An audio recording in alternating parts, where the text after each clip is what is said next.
still be going on well, sir. Nothing to worry, sir. Okay. I'll check that also, sir. Yeah, we'll just wait for a couple of minutes. Yes, sir. Arjun has joined. We'll just wait.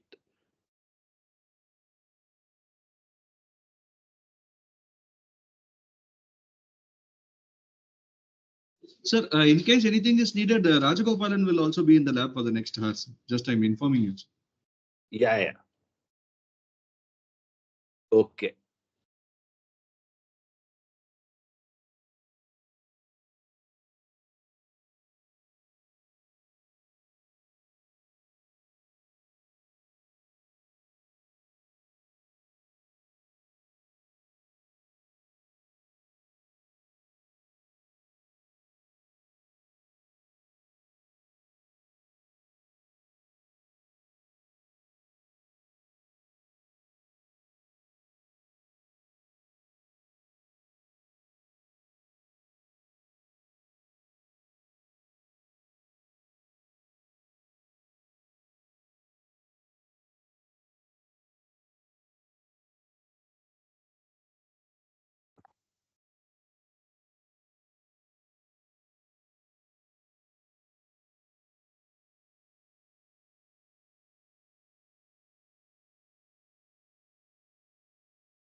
Okay, I think we'll start. I think enough people are there.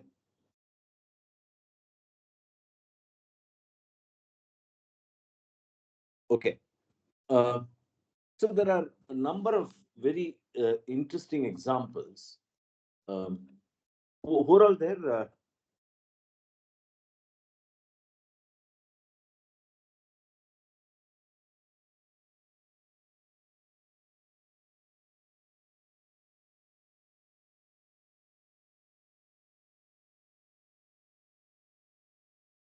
Okay. Uh, shall we start, Srinivasan? Uh, hello.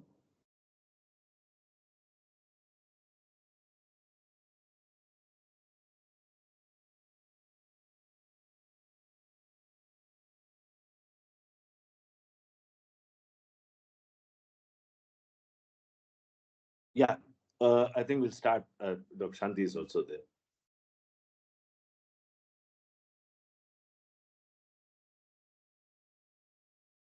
Am I audible? Yes, sir.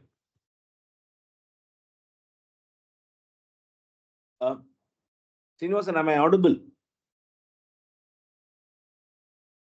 Hello, Josen. Yes, sir. Yes, sir. Audible. Yeah, yeah. Sorry. Okay, we'll start. See, there are a number of interesting examples that can be given for whatever we have done so far. I'm going to do two more stuff before we close this and last chapter of statistics. Um, so you may wonder what is this? One of the things we have been looking at is exponential, phenomenal exponential terms that has come up. In fact, Dr. Shanti, Dr. Sundar, we had a class last time, and it was on diabetes, and all the equations actually that govern uh, diabetes physiology uh, was completely, explained in the last class using mathematics equation. It would be very interesting for you.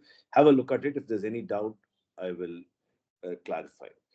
Now, so if, there again, we can look at an individual's um, reaction to a disease.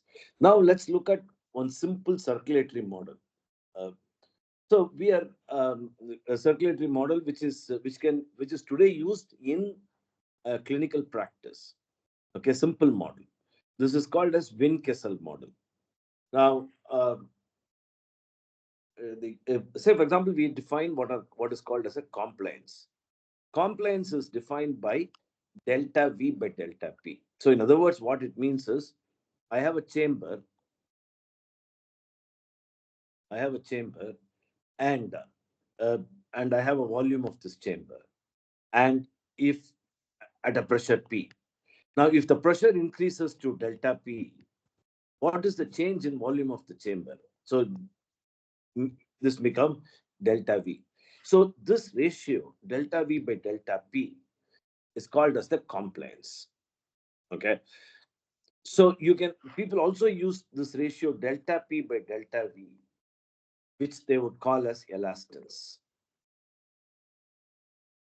So compliance is a very common term that is used by you guys, by the doctors, right? So now let us look at how this can be used actually in practice. So we have, for example, a left ventricle, okay, blood flow from left ventricle, okay, into the aorta. So this is the aortic valve, and then that is the input uh, into the system is Q input, okay, and that then it goes into the peripheral circulation, from the aorta, what we call as the peripheral resistance.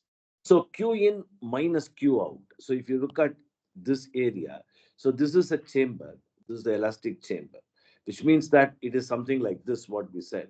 The initial value can be V and P, and because of uh, Q in and Q out, it can become delta V, delta P, okay?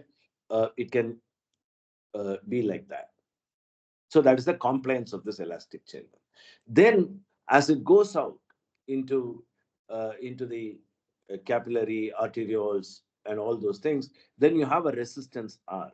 So usually in this complete circuit, the resistances are provided by those smaller vessels, because we had seen that the resistance is 1 by R power 4, and compliances are provided by the larger vessels, say for example the aorta. So Q in minus Q out is actually, what is that? Change of volume with respect to time. In other words, the difference between the in and out should be stored in this elastic chamber. So dV by dt. Now we know that the Q dot out, the rate, Q in means, Q dot in minus Q dot out, because it's a rate. So that's why we have dV by dt. Now Q dot out is here, and it goes back. I'm going to remove all this.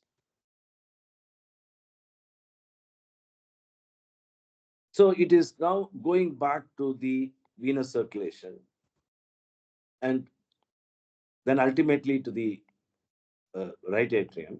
And so there is a resistance here, which we call as systemic vascular resistance, or resistance R. So Q dot out is equal to actually delta P, between the difference between the pressure here, okay, aortic pressure or mean aortic pressure, to the pressure at the right atrium. So we call this as P by R. Okay, we can, if that changes with time, Q dot out is equal to P of T, P function of T divided by R. So this is a standard equation where the flow rate, okay, so many liters per minute, is equal to P by R, and R is actually the systemic vascular resistance uh, used by you guys every day. So now this dV by dt can be written, if you remember, by chain rule, dV by dP into dP by dt. But dV by dV by dP is equal to C. So dV by dt can be now replaced by C into dP by dt. So in other words, that is the equation we have here. And since Q dot out is also P by R, so Q dot in is equal to C into dP by dt plus P by R. So now I get a differential equation, okay, And let us look at this differential equation. In the complete heart cycle, I have a systole and a diastole. Systole takes place out, up to a time t star, which is say maybe about 0.3, okay, second, and the rest of it is diastole. So it's usually 1/3 and 2/3 is what is the time cycle between a systole and diastole. Okay. Now I'm going to look at this equation. How do people look at this equation? They look at this equation in two cycles. One is systole, okay, and there the input is q dot. Another is this diastole where the input is 0. So this equation can now be rewritten as C into dp by dt, the first term, plus p by r, q dot, this is equal to 0. So I'll put 0. So dp by dt is minus 1 by rc into pt, which, if you remember, that is the solution of this differential equation. Okay, that's the solution of this differential equation. Is that clear? What is P star? P star is the pressure at T star and actually is the initial condition. So I'm only choosing this side. And so the initial condition is at this. This becomes the P naught value, which I am calling this as P star. So actually this equation would have been P naught e power minus T divided by RC. Where is RC coming from? From here. Okay, this is our regular first order differential equation solution. We have seen it a number of times. So now, because I'm starting with T star, this becomes T minus T star. Note that carefully. So actually my time is T minus T star because I'm starting, my T is equal to 0. Instead of T is equal to 0, I have T is equal to T star. So that is why when I am in this range, okay, in this range, my T for this solution is now actually replaced by T minus T star. Is that clear? Okay. Arjun, Dr. Shanti, is that clear? Yes, it's clear. Yeah. So this is our first order differential equation solution. Okay. Now, the time constant, tau, is called as the time constant.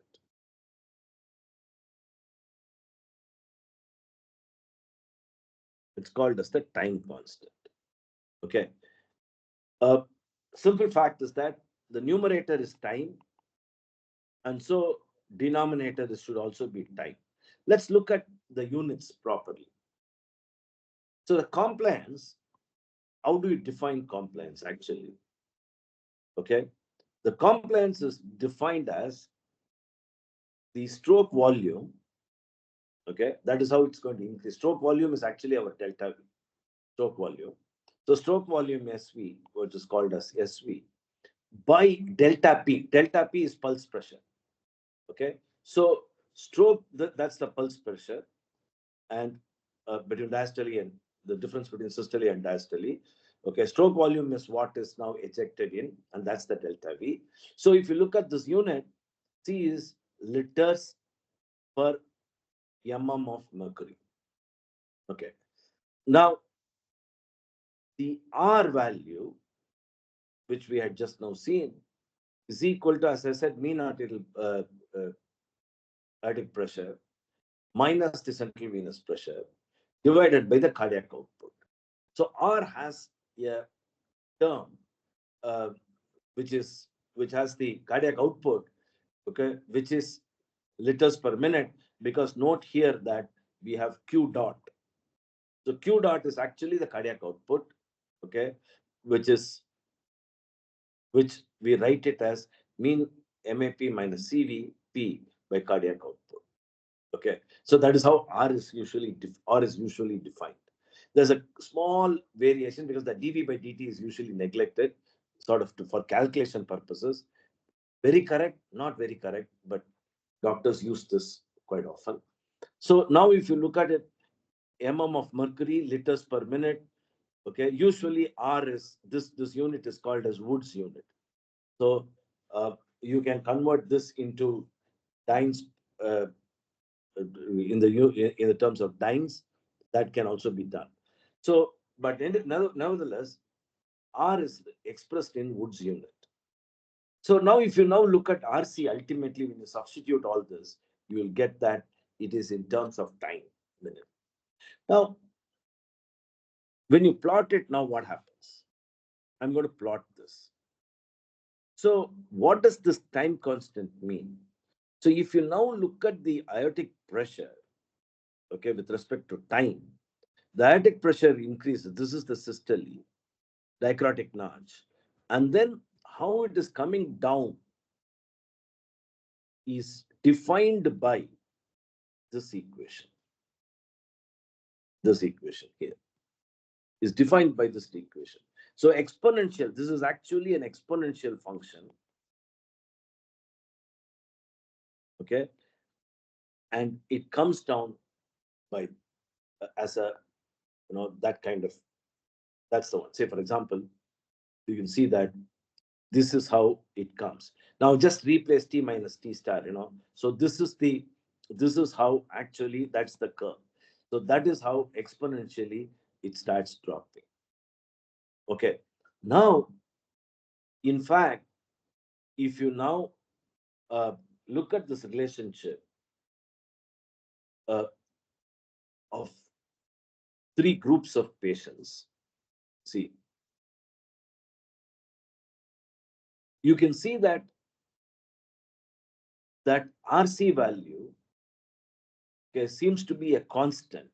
It's a constant value describing the exponential decay in pressure in diastole is similar in health and pulmonary hypertension. So, okay, so the RC time depends on pulmonary arterial wedge. So this is one thing for arterial compliance, but this RC value is extensively used in pulmonary hypertension. Okay, how actually with disease RC value is varied in pulmonary hypertension. In fact, there are I don't have the references here, but there are a number of references where RC is used to understand the disease. So, for example, how do we find out? We'll come to pulmonary circulation in a minute. How do we find out? You can find this out, okay, by look at this equation. I'm going to rearrange that equation. I'm rearranging that equation so that RC into dP plus P dt is equal to 0. Now, integrating between this P1, that is P star, to P2, okay, which is at the end of the cycle, integrating between the two, okay, I can see that RC is equal to tau. And what is this? This is nothing but, you remember, that is the area under the curve. That is the area. We already saw that when I'm going to integrate it, this integration is nothing but the area under the curve.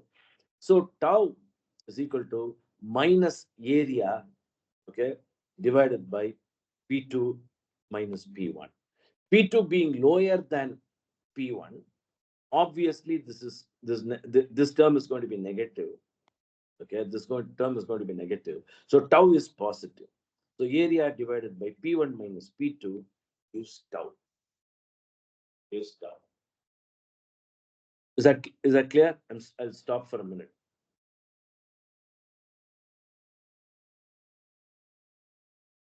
So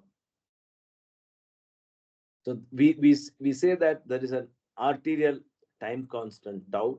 Arterial time constant tau is nothing but R into C.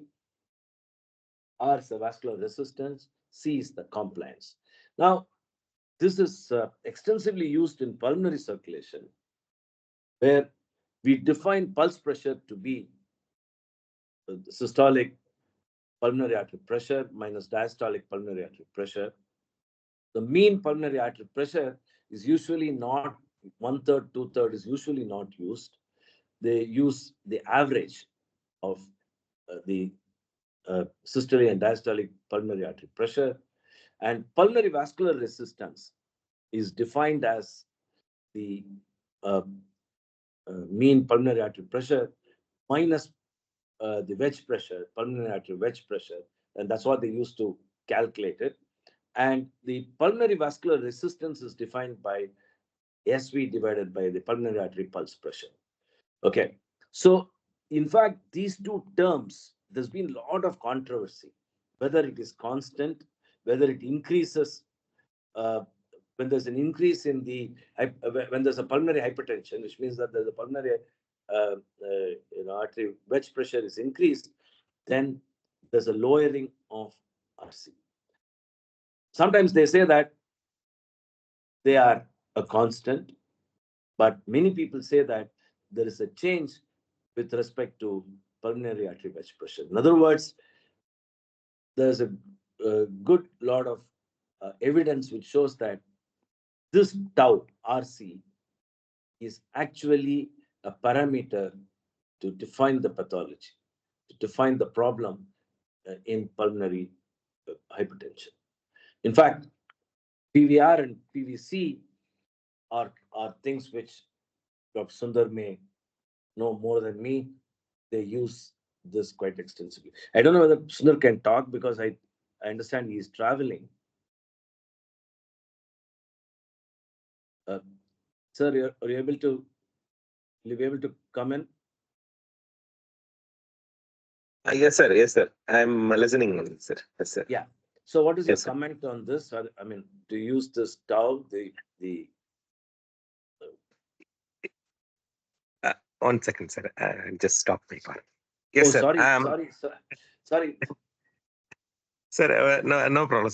Actually, the thing is that here the mathematical model, because we just use what is PVR, SVR, everything, and those formulas.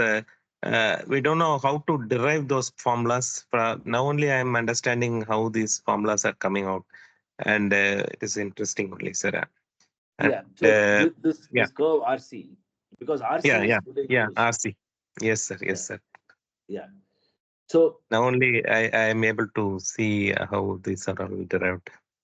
yeah. So this differential Yes. equation, the first Yes. order differential equation gives you that Yeah. RC. Yeah. Because Yes, sir. Okay. So Yeah. RC is being used. I'm sure. Yes. Yes. You use Yes, it. sir. Yes, sir. Yeah. PVR into PVC. And it's hyperbolic. This is a hyperbolic curve. Yes. And that is being used. So this is Yes. one example which I wanted to tell you that is Yes. used. Thank you, sir. Thank you. Sorry to trouble you. No, sir. I'm here only, sir. No problem, sir. I'll just listening everything down. So no Yeah, problem. Sir. sure. Yes, Thank sir. you. Yeah, thank you, sir.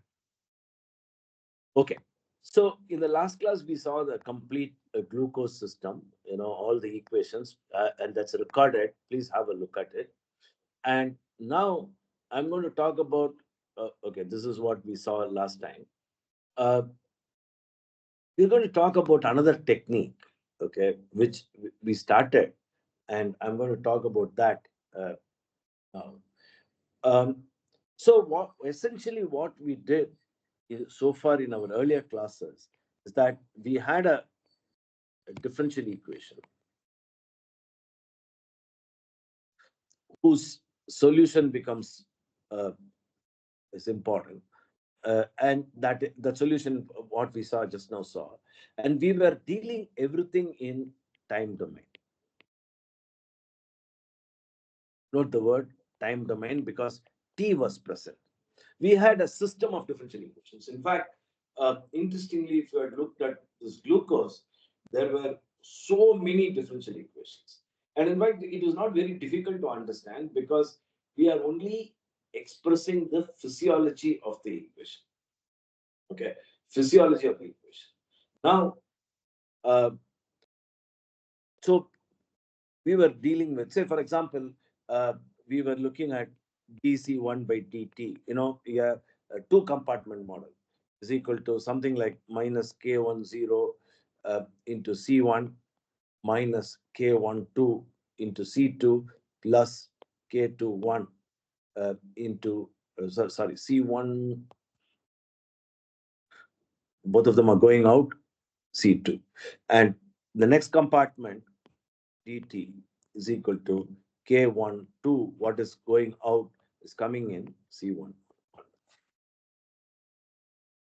Just a second, pad is not placed properly. Okay, minus what's going out from this is minus k21 into c2, and so on. So, and there was an initial condition c1 of 0 is equal to the dose, and c2 of 0 is the second compartment.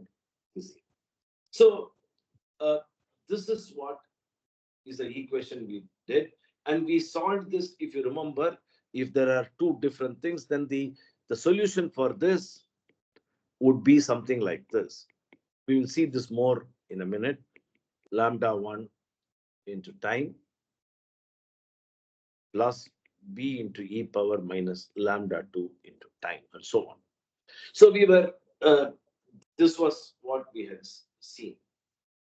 Many people, especially in pharmacology, and when they solve these kind of equations, they use what is called as Laplace transform. What does it mean? It means that I have time domain. I have written down this equation in time domain as a differential equation. This is what I wrote down. Right. Now, from this time domain, I go to another domain, means that is the state. Okay. So geometry is defined in this x2x xy domain or xyz domain. So like that, time domain. In other words, the variable there is time. That is what it means. The independent variable is time. So by this, I introduce by Laplace transform is something like a mapping. We know that functions, okay, maps from y, x to y, and so on. So Laplace transform is a mapping which takes me from the time domain into another variable. So t becomes another variable called s. So this is called as Laplace domain. So this is called as Laplace domain. So how do I do it? No problem. I have one table. So that table takes me from the, I mean, there's a formula. Let's not worry about the formula. Just understand that there is some function, a Laplace function, which takes us from the time domain to S domain.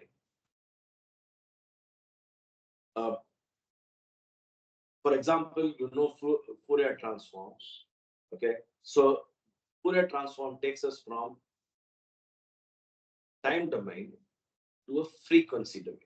So we then start talking about frequencies. So time domain to frequency domain. A very similar transform like our Laplace. They're all one group of guys.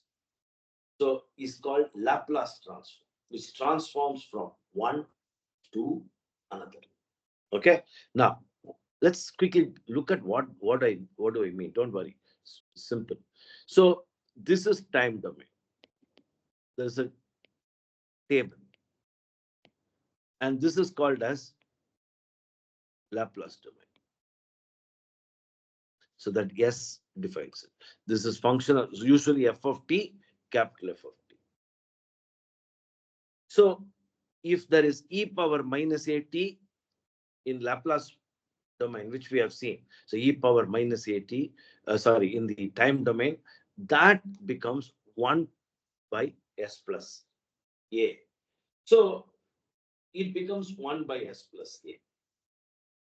I will give you an example.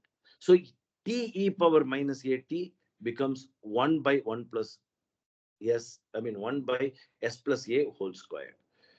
So t power n, slightly complex, n factorial, which means that n into n minus 1 into n minus 2 up to 1 divided by s power n plus 1. We're not going to use that much, don't worry. So there are number of these things. So say, for example, sine omega t, when I apply a Laplace function, that becomes this, and so on. Same way, once I do that, okay, why am I doing this?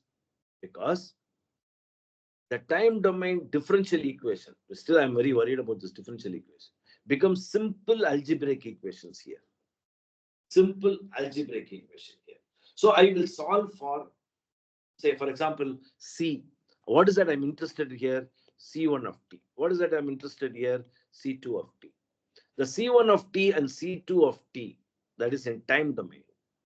When I get or transform it into Laplace domain, where I will write this as C1 of S and C2 of S, okay, saying that I am in this domain, becomes algebraic equation, simple algebra, very simple algebra. Algebra, I know how to solve. 5x plus 3y is equal to something, 2x plus 4y is equal to something else. I can solve this equation, very simple. Simple simultaneous equations. Like that, it will become a simple algebraic equation. So I solve that in simple algebraic equation, and then I will come back to time domain by an inverse. Remember, this is usually we write it as f, and I will write it as f inverse. So this f is a Laplace transform.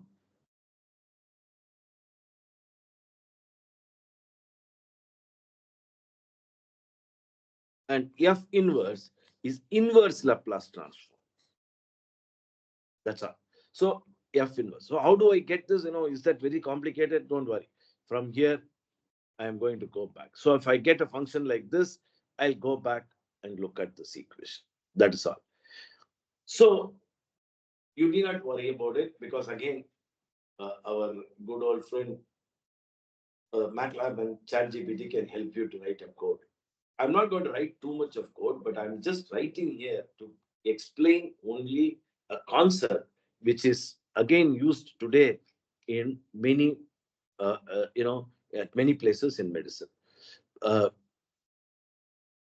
Just small illustration, that's all. So let us say that I have one compartment model. Let's say that V into dc by dt plus some fc, both of them time, function of time is equal to r. I have an equation of this form. I would have written the same thing what we just now did. dp by dt, I can write it like that. Okay, I'll do that in a minute. So now I can, this is my differential equation. I want to go to, from differential equation in time domain, I'm going to go to Laplace domain. How do I do? Now, what is the first term? I'm only going to take things which are functions of t. This guy V will remain the same. He is a constant. Okay. So dc by dt. Now, dc by dt, I'm going to go to this table. So Laplace transform, so I'm going to take this. Okay. So Laplace transform is very stylishly written like that. So Laplace transform of d. So in other words, what I'm going to do is Laplace transform of dc by dt. What is that? It's a question I'm asking. So this is S multiplied by the Laplace transform of C. Let me do it here. Now I'm going to look at P is a constant. Then I'm going to have Laplace transform of dc by dt. That's the first term. So what is this? This is V multiplied by yes, yes is the Laplace domain. Like t, the corresponding fellow in the Laplace domain is yes. Okay, so that is a variable. Like our t in the Laplace domain, it is a variable called yes into c of yes, c of yes minus, okay, initial value of c. That's the first term. Plus f into c. The c is time actually. So c of s. What is that I am trying to do? I want to solve for c of s is equal to what? So c of t has now become c of s. I want to solve for c of s and then go back to get c of t. That's what I'm trying to do. So this is equal to, this is the term. So I'm going to rearrange c of s. So let me rearrange it. So v into s into c of s minus c of 0, that's the first term, plus f of c of s, that's the second term because this became c of s, is equal to r. Why? Because r is a constant. R is a function of t, then it becomes r of s. Now I don't want to bother you with that, just r. Okay, so that is what is this thing. So, but it's a constant r, okay, of let's look at no, just one small mistake. Okay, so let's say it is the Laplace transform of r. I think I have to go back here.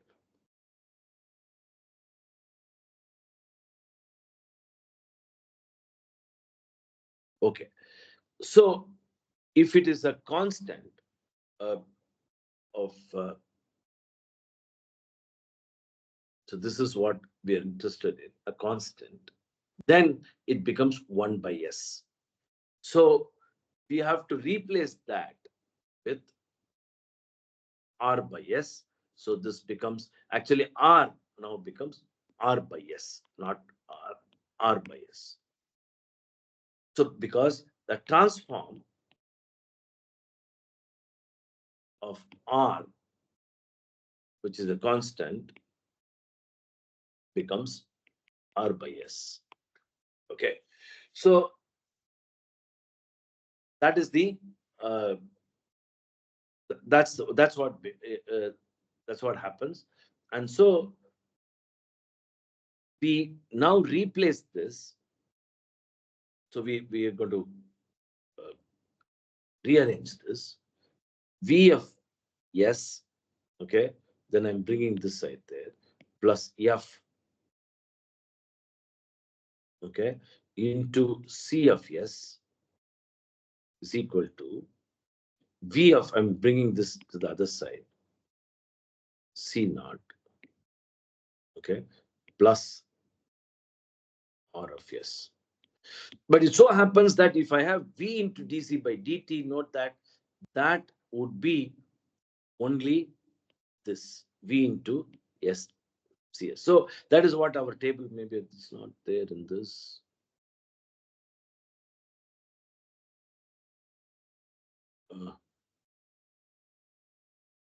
Okay, so just assume that that is the that's what. Okay, here. So if I have Laplace transform of some constant a multiplied by f of t, then the Laplace that is equal to a multiplied by f of s. Okay, look at that carefully. This is the first term. So it becomes a df by dt becomes a into yes f of s. That's what we are written. Note that. But if it is a constant, my table says that it is 1 by s. So the table gives me, don't worry, you do not mug up this table. This table is available. As you use 1 or 2 times, you know how to use it. So that is why it becomes, I'm going to rearrange these terms. Okay. So now, what is that I'm interested in? C of S is equal to VC of 0 plus R by S divided by V of S plus F. Just, sorry, no, C of S is equal to V C of 0 divided by V into S plus F. I'm bringing this to the left hand side, plus R divided by S into V of S plus F. Okay, this is what. So I can just rearrange it to be C of 0, okay, dividing by V and dividing this also by V, numerator and denominator by V. So this V goes off. So the denominator becomes S plus F by V plus R again by V. So this again by V, again by V, so that I will get S into S plus F by V. Okay, I'll just stop here, have a look at it. Uh, I'll explain this. Don't worry if you've not completely understood. I just want you to know that there is what is called as a Laplace transform. Okay, it is one function. Number two, point number two, it is a function. Number three, that function takes us from time domain to what is called Laplace domain. Number three. Number four, there is a table which helps me to write down this function. That is number four. Number five, when I write down this function out in the Laplace domain, it becomes just a simple algebraic equation. You see this simple algebraic equation. That's all. So once it becomes, that's number five. Number six, once this it becomes an algebraic equation, I solve for just CS. What is that I'm doing? First term I'm dividing, second term I'm dividing. That's all. And then I am rearranging. Why is this I am rearranging like this? Because my table, look at my table. My table has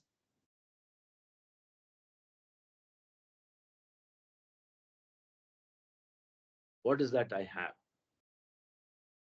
In my table, I have 1 by S plus A. Okay, I have like this, and 1 by S into S plus A. So I have these two on the right hand side. So I have to arrange it like this. So in order to do, because this is what I want right side. So once I have these two right side, this becomes this becomes this. So let's look at this. I had 1 by S plus A. Okay. So how do I write this equation? So what is A here? What can be considered as A here? F by V. That is A, right? That is A. So how do you write this equation now? I'll just.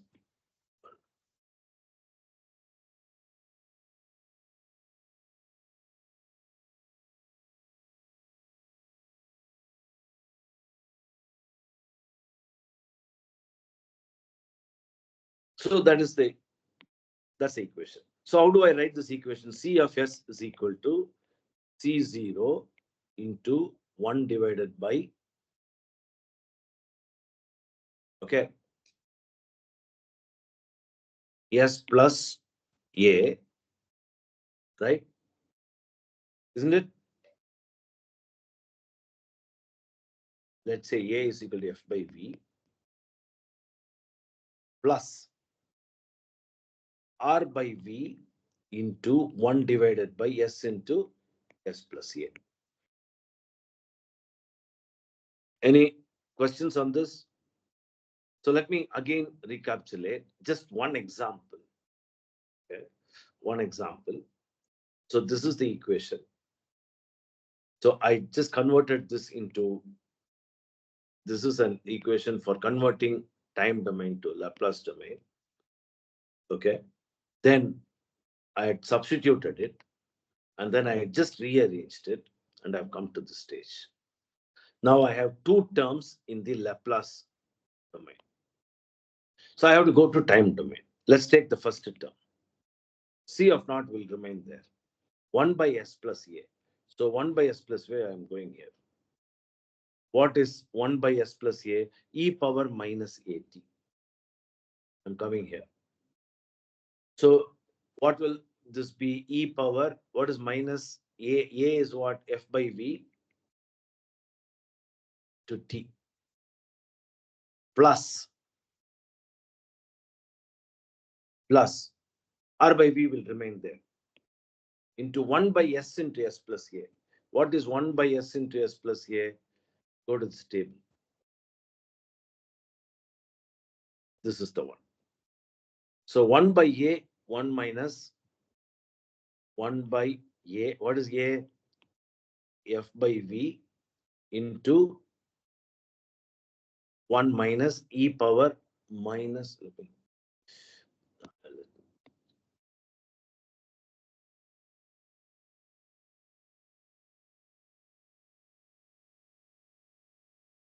into 1 minus e power minus a t, that is minus f by v into t.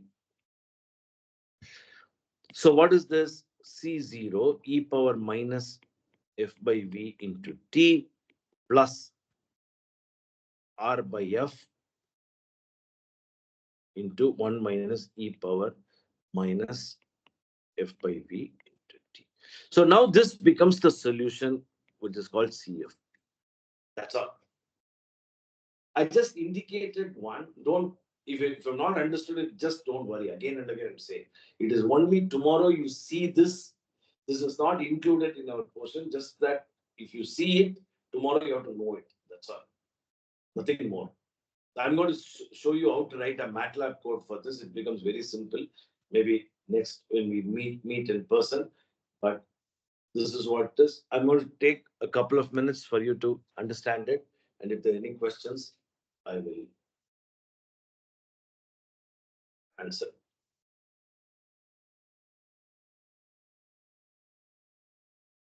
Yeah, Arjun, Joseph, you guys should have understood to a certain extent. Yes, sir. Understood.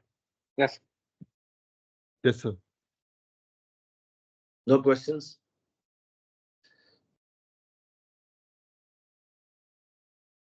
Okay. So this table, all these things are two commands in MATLAB. That's all. So when I teach that as a command, it becomes easy. So in fact, many why am I doing this? Because it becomes easier sometimes to understand the result.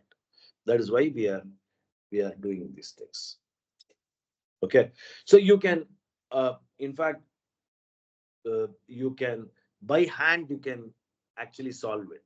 Sometimes it gives you a lot more insight rather than going to MATLAB. This is simple simultaneous equation. Clear? Okay. For example, I'm just giving you. So if I have two equations, V1 into dC1 by dt is equal to K into C2 minus C1. So I have V2 into dC2 by dt is equal to K into C1 minus C2. I have an equation like this. Okay. So now I know what is C1 initial value is equal to, say, let's say C naught. C2 initial value, let us say it is equal to 0. Okay. Now, this is two equations. Can you help me now to convert it into Laplace domain? V1 into, we just did this. S into C1 of S. S into C1. C1 of S minus C of 0. C1 of 0. 0, C0. I call that as just C0. Fantastic. Is equal to K into C2 of S C2 minus C2 of C1. S minus C1 minus of C1 S. of S. That's it. Now V2 into second equation. S into C2 of S minus 0, because this I put it as 0. K into C1, sorry. C1 of S minus C2 of S. Okay. Now this is known. Oh, shucks. This is known. So now I have to rearrange these terms, okay, and solve for C1 and C2. And then I can go back and look at the inverse Laplace transform in order to get C1 and C2. Right? That is how, in terms of yes, I'm going to write it down. Okay. Now, right, I've written like this. Say, for example, from here, I can write C2, you can solve it, is equal to KC1, okay, plus V2 into C naught divided by S V2 plus K. This is, you can write C2 like this, and you can write similarly C1, and ultimately the expression for, in fact, if you write for C1 and C2, the expression, I mean, of course, it becomes complex, but just wanted to indicate that you can write down these two equations like this. Right. So Laplace transforms are used to convert from time domain to frequency domain. Sorry, into Laplace domain. Close cousin of what is called as Fourier transform. Okay. We will do a few of them when we meet with MATLAB with this background. Okay. And there are other ways of solving this also. You can, in fact, you can make this into a second order differential equation and solve it. It becomes much even, in fact, even more easier to solve it if I now convert it into second order differential equation. So in fact, second order differential equation consists of d squared c by dt squared. And if you go here to look at this, so again, it becomes here simple algebraic equation.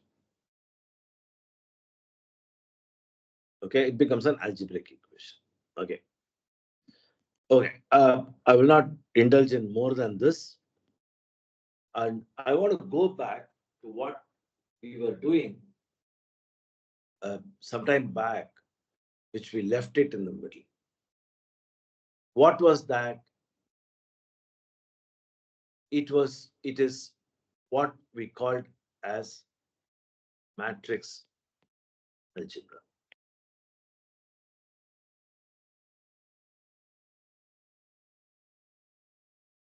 So matrix algebra, we saw matrices, we saw multiplication of the matrix, okay, then subtraction, addition, and then we also defined what are called as eigenvalues. Okay, so we define the matrix A like this. It can say 3, 2. So let's say that sum 3, 2, 1, 0. More generally as say A11, A12, A21, A22. We said this matrix is actually 2 by 2. I can keep extending this matrix into n by n. So these matrices, when n and n are the same, they are called as square matrices.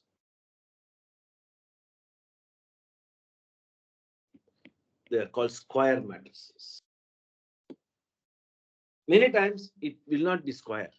It will be m into n. That means that there are m rows and n columns. M rows and n columns. In the next course, we will see a lot more about it because all your data in medical field is m by n. That is m rows, n columns. What does it mean? Say, for example, you can have m patients. Okay. So you can have patient 1, 2, up to m, and his records. These are the patients and his records. Say blood pressure, is fasting sugar, and so on. You can have his records here. So this is the number of variables for each patient is called as n, and number of patients is called as m. So m by n. If you remember, we defined one eigen value, okay, or eigenvectors as one. When I apply a to x, will lead me to x itself, which will either be expanded or contracted. So what does it mean? So let us say that we defined a vector like this. So if I have a vector x, this is vector x. Okay. We also saw how to resolve it. When a is again like a function, it operates now on x. When it operates on x, if it so happens that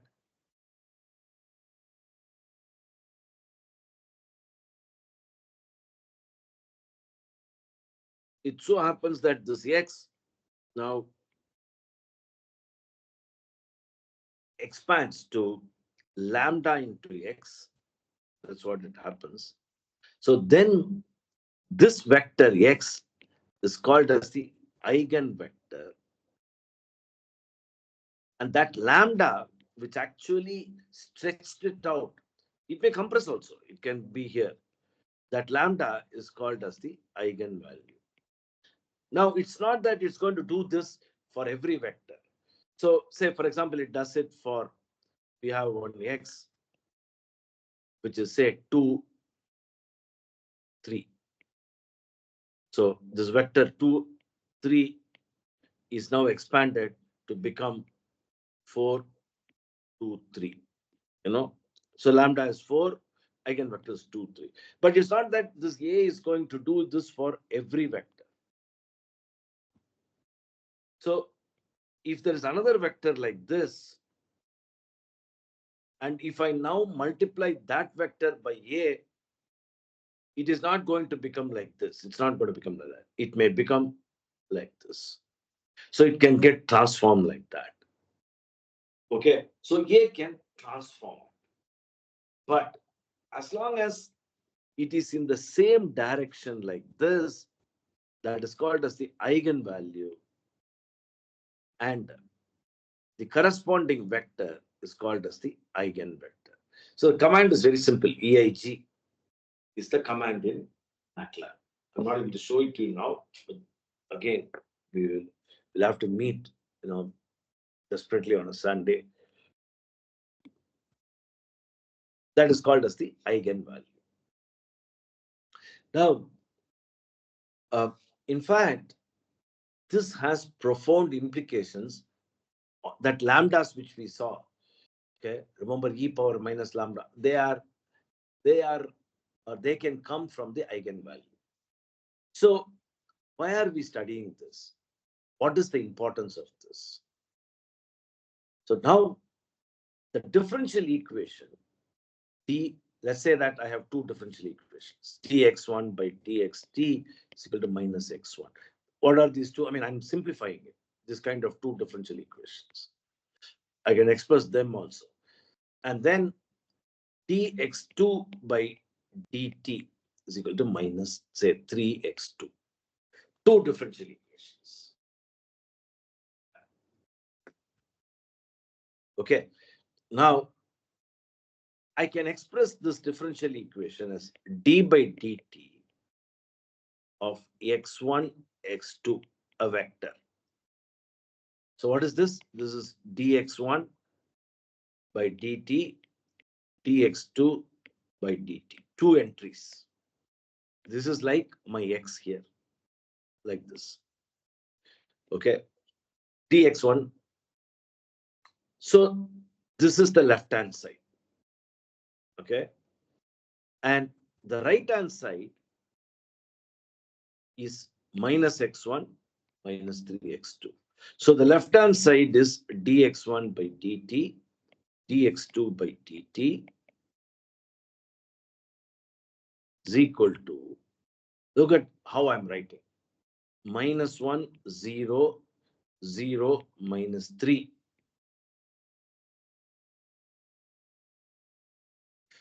Multiplied by x1, x2. Multiply this. This multiplied by x1. This becomes minus x1. This multiplied by this, so 0. So the first equation is satisfied. So this becomes the first equation. dx2 by dt, here it is. 0 into x1, 0.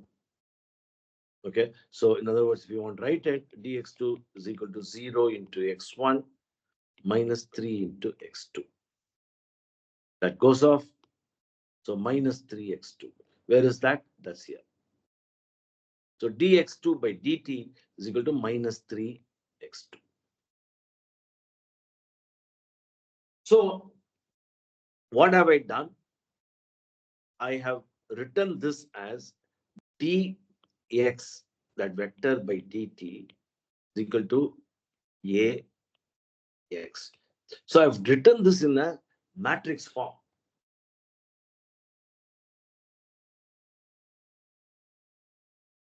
Clear? Is that clear? I've just written this in a matrix form.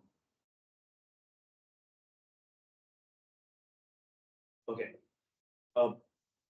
Anyway, this recording will be available to Shanti or Sundar. You see it again. I'm going to, next 2 to 3 classes, I'm only going to revise. Pardon me, both Arjun and Josen, you might have understood things, but I want to revise for these people again because you're fresh, you know, and I would like to revise it for them. I'm going to go through this whole thing again, once or twice, so that people understand till what. And their problems, we will only use MATLAB. That makes it easier. But these concepts are very important. Now, so these two equations are there. So now I want a solution for this x1 of t. Okay. How can you write down what is the solution for this? One, Josen will say, another one, Arjun.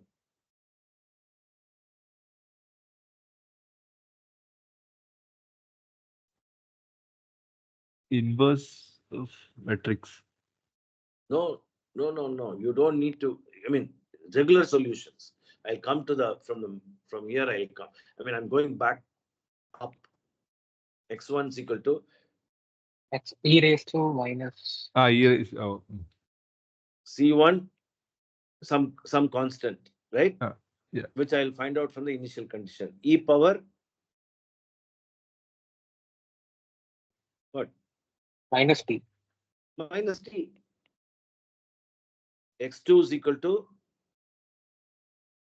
C2 C2 C2 e minus 3t. minus 3t. So the beauty of it is I chose it so that there is no x2 here, there is no x1 here, right? That's how I chose them. These two are the two solutions. Simple, straightforward. Yeah. Now let's go back to the so x. Now how do I write? Sorry. Now how do I write x of t now? X of t is now, I've solved it.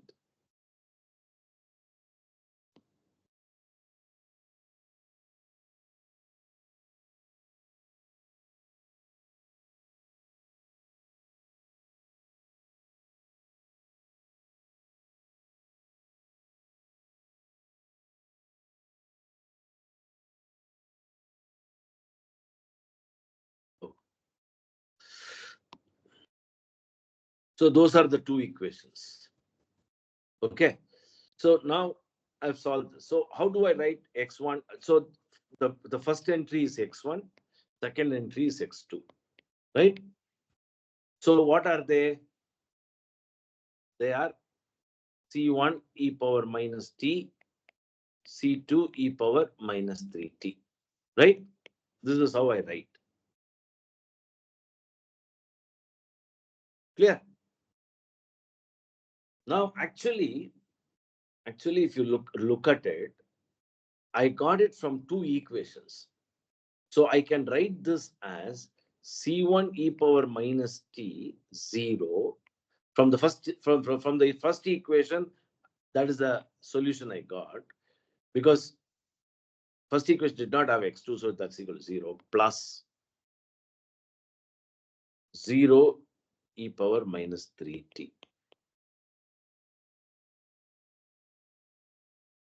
Right? So I can actually write down this as C1. Just follow this. If you don't understand, just follow this. You will always have this notes. You can do this. Plus C2 into C2. 0 e power minus 3t. So this can be written as some C1 into this vector can be written as x1 vector. This whole thing is called as x1, and this is called as x2, plus C2 into x2, that is x of t. So, in fact, what does this mean? It means that there is a superposition of two functions. This is called superposition.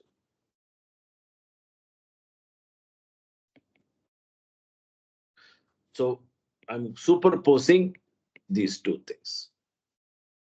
Now I'll explain this in a minute. So don't worry about what it means. Okay. So now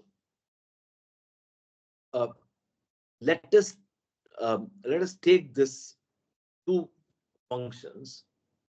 Okay, these two functions, and let's say C1 is equal to 2 and C2 is equal to 5.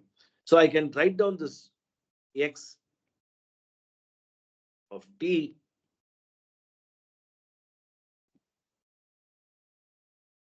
ultimately as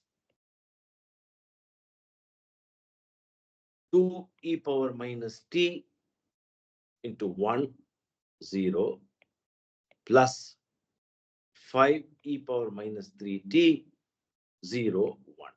I can write it xt like this.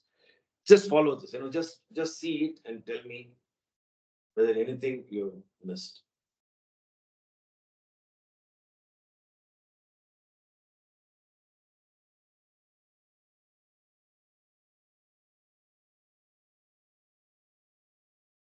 So what does this mean?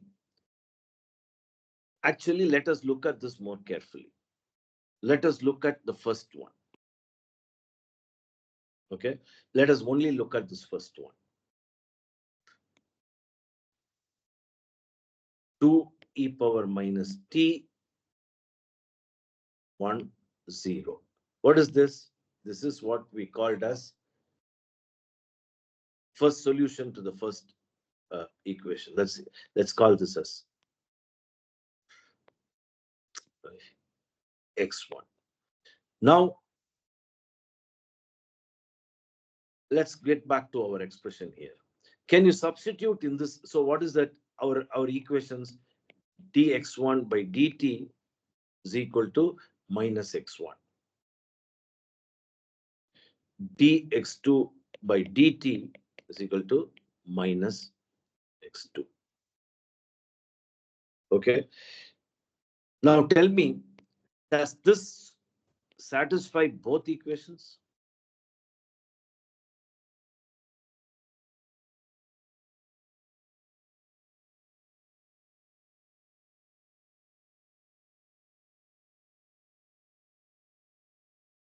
So what is dx1 by dt from here?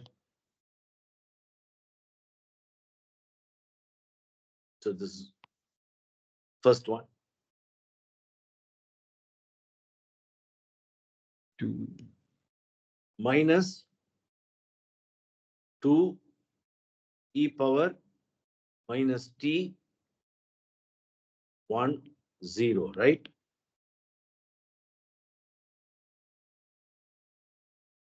Oh. Clear? Yes, sir. Okay. Now t of x. So this is actually I'll write it as. That's how you write, because this is a vector. So this is d of x dt is equal to this one, minus 3x2, sorry, minus 3x2 is equal to minus x1 minus 3x2. This is how in a vector form I'm writing, right? Okay. Now substitute this function there.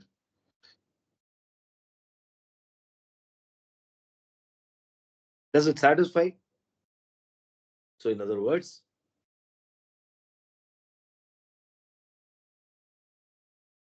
tx1 by dt, tx2 by dt. This is the left hand side is equal to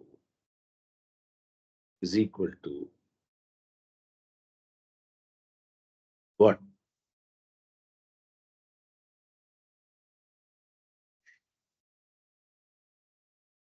Does this, so what should it be? That should be an a multiplied by x1 x2. Clear? No? Arjun? Okay. Let me tell you what I'm checking. Suppose I have a x. Suppose I have a x of the form 2e power minus t 0. Will it satisfy my two equations? Okay. This is what I'm checking. Is that clear? The two equations are dx1 by dt, dx2 by dt, okay, is equal to minus x1 minus 3x2. This is the equation. Will this satisfy this equation? That becomes my x.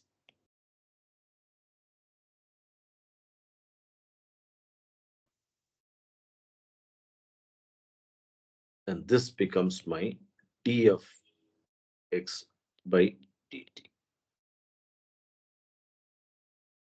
Will it satisfy this equation? So let me get the left hand side. This is the LHS from this.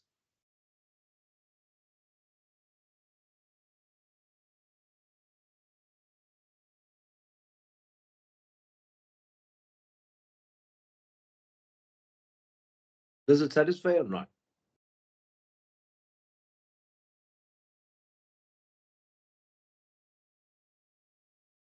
So what is the solution actually? X1 is equal to, look at this, X1 is equal to 2e power minus t. That's the first term. And X2 is equal to 0. This is what does this mean?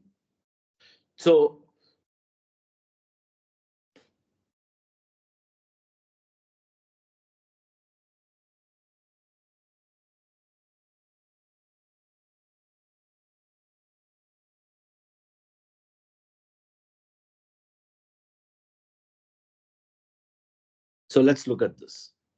So what is dx1 by dt? Minus, we just now saw it. Minus 2e power minus t, right? And I differentiate this. Now, that is the equation. Does this satisfy this equation? Let's see. So dx1 by dt is equal to, that is x1, so minus x1. So it satisfies the equation. According to my solution, what is x2 is equal to 0? That's the second one. Does it satisfy dx2 2 by is equal to 0? So left hand side is 0, right hand side is 0. So it satisfies. So e power 0, this x actually satisfies my d of x by dt is equal to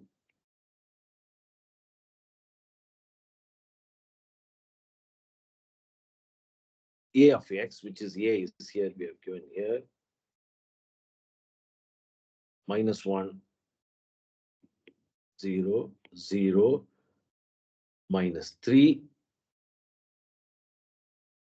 So it satisfies this equation. Even first equation satisfies this equation. Is that, I'll just leave it for a minute. Is that clear?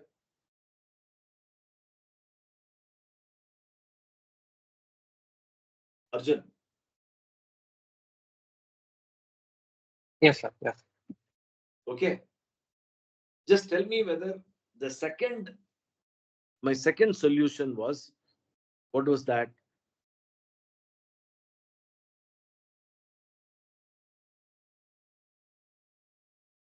Five at 0, 5 e power minus 3t. Right? This is my second equation. Second one. Now tell me whether this satisfies the differential equation.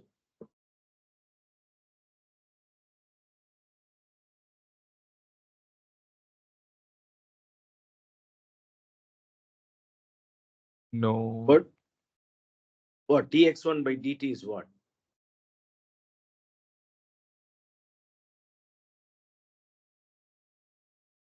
Zero, right?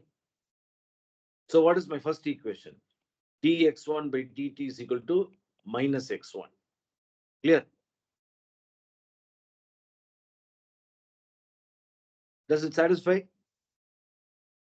Yes. Yes. So dx2 by dt is equal to minus 3x2. That's my second equation. Does it satisfy? That is No. x2. Why no? 5, 3, 15. Yeah, yes. Minus t by. Yeah. So what is dx2 by dt? 5 into Minus 3 by 5 into minus 3 e raised to minus 3t. minus 3t. How do I write this as minus 3 minus 3 into e power minus 3t into 5? Right? Yes. So what is this? Minus 3x2. Minus 3x2. So it satisfies. So what it means is, I mean, this is what, I mean, there's so much of us required to do this. If there are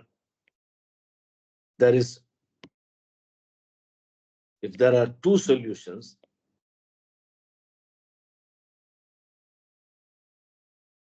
now I have two solutions. Solution 1 is this, solution 2 is this. If there are two solutions, then sum of the solutions is also a solution to the differential equation. That's all. Why am I doing this? We'll see that in the next class. Why am I doing this? I'll explain it, re-explain it, and I will tell you why I'm doing this. Because once you understand it, any situation, if you write down an equation, the solution you can write it immediately. And this is linked to the eigenvalue problem. I'll do that in the next class. Okay. If you want to leave with this thing, I'll just show you what this really means. Maybe I'll do that in the next class. Let me not be in a hurry. Today there's lots of theory. Don't worry, have a look at it. I'm going to revise everything again. So 2 or 3 times when you hear it, it becomes very simple. So I'm going to repeat it again in the next class. Okay, so don't worry. And I'm going to use MATLAB to solve the problem to make all these things easier. Okay, so we'll meet on Monday. Monday will be my last class. Again, I'm going to revise it on the theory of this differential equation. All calculus will be over by Monday. This is the last thing that I'm going to do. I'm just going to extend it, and I'm going to stop the calculus part of it here. And then some fundamentals of statistics is what we will take as the next step. Okay. Josen and Arjun, we will see slightly more advanced a bit later. If others want to join, they can of course join. But we will do more advanced stuff with this as a background. We will do more advanced stuff. But this course, no more advanced stuff. This is the most advanced. I know it is slightly difficult to understand. Don't worry. Only concepts I'm going to teach again. The rest of it, we will take care of. Okay. Oh, Yes, okay. sir. Yeah. So see it. We can have a discussion. We will again see it in the next class. Fine. We'll stop here before I go to the, as an eigenvalue, because I want to revise this once more. Then only I want to go to the next step. We'll revise it once more. Okay, take a few more problems, understand it, and then last part of this thing we will see in the next class. Okay? Yes. Okay.